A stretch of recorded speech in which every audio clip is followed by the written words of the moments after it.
अस्सलाम वालेकुम, मेरा नाम ज़ीशान उस्मानी है। आज मैं आपसे बड़ा अजीब वाक़या शेयर करने वाला हूँ। ये वाक़या आपको शायद समझ में भी ना आए और मुझे पूरी उम्मीद है कि इस वीडियो को सुनने वाले 80% लोगों को ये बात समझ में नहीं आएगी, लेकिन फिर भी कर रहा हूँ कि अगर रिकॉर्ड करा देता हूँ। ज़िंदगी में आप साल 10 साल 20 साल 25 साल जब तक यूट्यूब है, जब तक कोई वीडियो देख सके, कभी भी समझ जाएंगे तो इंशाल्लाह ताला ज़िंदगी में आपको इसका बहुत फ़ायदा होगा। वाक़या कुछ यूँ है कि मेरा एक दोस्त है अब्दुल्ला, उसको बड़ी क्यूरियोसिटी रहती है हर चीज़ की, और किसी चीज़ के पीछे पड़ जाए अल्लाह का बंदा तो छोड़ता नहीं है। वो बारहा उसको समझाया कि भाई छोड़ दे, अपना काम करे, लेकिन बस को लग जाए तो लग जाए, फिर उसने किसकी सुननी है। तो उसने अखबार में एक न्यूज़ देखी कि एक बारिश बुज़ुर्ग हैं, तकरीबन 78-80 साल के, रिक्शा चलाते थे और उन्होंने रिक्शा में पीछे कोई सवारी थी, 15-16 साल की कोई लड़की थी, उसके साथ कोई बदतमीज़ी करने की कोशिश की तो लोगों ने पकड़ लिया, पकड़ के उनके कपड़े शपड़े फाड़े, उनको मारा, मुँह काला किया और उनको जाके थाने में जमा करवा दिया। तो वो मेरे पास आया न्यूज़ लेके, कहने लगा देखो यार डॉक्टर साहब, ये जो बंदा है इसकी शक्ल से कहीं नहीं लगता कि बंदे ने ऐसा कोई काम किया होगा। मतलब कोई 15-16 साल का लड़का लौंडा लपाड़ा ये काम करे, समझ में आता है। ये तकरीबन 80 साल के बारिश बुजुर्ग आ रहे हैं, सजदे का निशान है पेशानी के ऊपर, ये हुआ क्या है कुछ समझ में नहीं आ रहा। तो मैं कहा भाई मैं थोड़ी जानता हूँ, मुझे क्या पता, जान छोड़ इसकी। कह रहे नहीं जी मुझे मालूम करना है। खैर उसने फ़ोन शोन लगाए, उसके एक दो दोस्त इधर उधर पुलिस में निकल आए, वो जेल में बाबा जी के पास पहुँच गया। तो उनसे दोस्ती की, उनसे बातचीत की, तो मुझसे पूछा क्या हुआ। तो कह रहे मैं तो बड़ा खुश हूँ, मैं तो अल्लाह का शुक्र अदा कर रहा हूँ कि काम हो गया।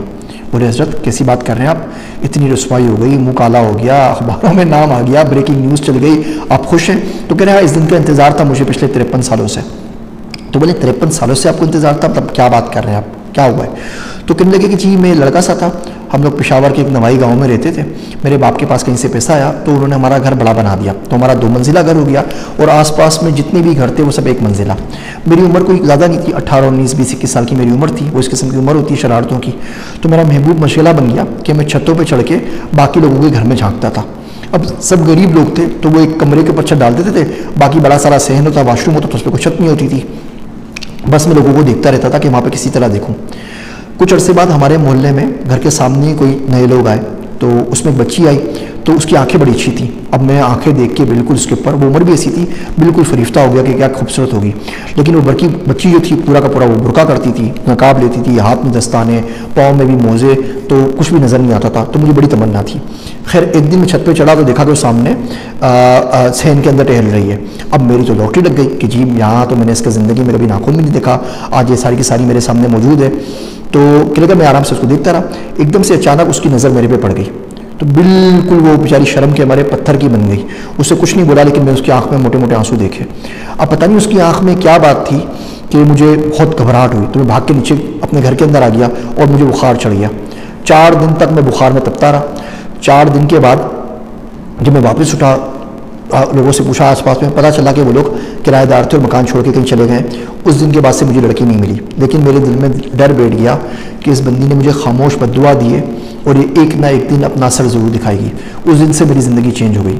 मैंने सारी उल्टी सीधी हरकतों से तौबा की, नमाज का सोम सलात का पाबंद हो गया, अच्छी तरीके से ज़िंदगी गुजारी, पढ़ा लिखा, जॉब की, शादी हुई, बच्चे हुए, बच्चे बड़े हो गए, सब कुछ अपने घरों पे चले गए। फिर मैं रिक्शा चलाना शुरू कर दिया। अब क्योंकि मैं बुजुर्ग था, बूढ़ा था, मेरी सफ़ेद दाढ़ी थी, तो लोग ट्रस्ट करके ज़्यादातर बच्चियाँ मेरे पास साथ स्कूल भेजा करते थे। ज़िंदगी आराम से चलती रहती थी और ये बात मेरे दिमाग से बिल्कुल निकल गई। फिर एक दिन अचानक क्या हुआ कि ये लड़की आई, ये भी कोई 15-16 साल की बच्ची थी, 9वीं क्लास की, लेकिन पता नहीं जब ये रिक्शा में आके बैठती, मैं बैक मिरर में इसको ज़रूर देखता और मैं खुद अपने आप पे कंट्रोल नहीं कर पाता। तो एक दिन मैं इसी तरह लेके जा रहा था उसको, उसकी साथ वाली सहेलियाँ नहीं आई, अकेली थी, तो मैंने रास्ते में रिक्शा रोक दिया। इससे पहले मैं कुछ करता, लड़की ने शायद घर में शिकायत कर दी होगी कि मुझ पर आवाज़ मारता है या मुझे पीछे से देखता है, तो उसके रिश्तेदार वगैरह आ गए, उन्होंने मुझे पकड़ा और मैं इस तरीके से जेल में आ गया। तो कह रहे हैं ये बद्दुआ थी जो 53 साल पहले मेरी तरफ चली थी, लगी नहीं थी, उसका 53 साल से मैं इंतज़ार कर रहा था, और अगर अभी नहीं लगती तो आखिरत में मेरे साथ बहुत बुरा होता। तो मैं तो अल्लाह का शुक्र अदा कर रहा हूँ, जो कुछ होना था यहाँ पर हो गया, अब कम से कम सुकून से मर सकूँगा। अगर आप गौर से देखें तो हमारे माशरे में ये बहुत सारी खामोश बद्दुआएँ हम रोज़ के हिसाब से समेट रहे होते हैं।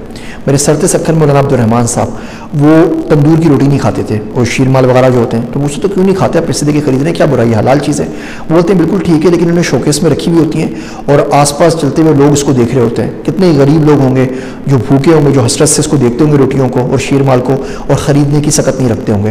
तो इतनी आहें और इतनी नज़रें जिस रोटी पर रखी हुई है वो मुझसे नहीं खाई जाती। खैर उनका अपना था। एक दिन मैंने उनसे पूछा कि मौलवी साहब अपनी सारी दुआएं सिखाते हैं, मोटी सी कोई बद्दुआ मांगे, सिखाएं मुझे ना।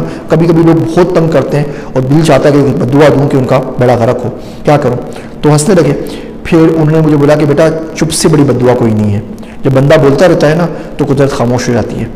जब बंदा खामोश हो जाए ना तो फिर कुदरत बदला देती है, वो बहुत बारीक पीसती है। टाइम लगता है आराम से, लेकिन पीसती बहुत बारीक है। तो चुप से बड़ी बद्दुआ कोई नहीं होती। हम लोग चलते फिरते स्पेशली पाकिस्तान में जुगतबाजी के, छेड़ने के, लोगों को मज़े लेने के आदी पड़ गए। ये टिकटॉक ने बड़ा गर्क मार दिया हमारी कौम का। वो बच्चा जो बोले कि अपने पर्सनल डेवलपमेंट में काम कर रहा है और उसको अपनी परवाह है, और रोज़ के 2-4 घंटे टिकटॉक भी देखता है, उसके मोबाइल फ़ोन में टिकटॉक इंस्टॉल है, तो उसकी बात मानने को मैं सिरे से तैयार ही नहीं हूँ। इस शख्स को कम से कम बाकी किसी की परवाह है, यानी अपनी परवाह तो कम से कम इसको नहीं है।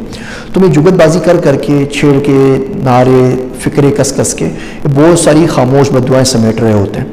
किसी को डांट दिया, किसी पे अथॉरिटी अपनी जाहिर कर दी, किसी को एयरपोर्ट पे जलील कर दिया, और समझ रहे होते हैं हमसे कोई नहीं पूछेगा। यकीन रखें ऊपर जो होगा तो होगा, ये यहाँ पर भी ना इसका हिसाब ज़रूर देना पड़ेगा। वो शायर कहता है, अदलो इंसाफ नहीं हश्र के दिन पे मौकूफ़, ज़िंदगी खुद भी गुनाहों की सज़ा देती है। तो मैं भी जब से वाक़या सुना है मैं भी सोच रहा हूँ, आप भी सोचिए कि ज़िंदगी में कितनी खामोश बद्दुआएं जमा की हैं। याद रखिए, किसी दिन कोई ऐसा शख्स आपकी ज़ुबान के नीचे आ गया ना जिसका अल्लाह के सिवा कोई नहीं है, तो जानामाज़ पे आके बैठ जाएगा, उसके पास तो कुछ और है नहीं ना। वो अपनी आहों के हिसार में आपकी दुआएं राख कर देगा। मेरी बातें सुनने का शुक्रिया। आप सबका ज़ीशान उस्मानी।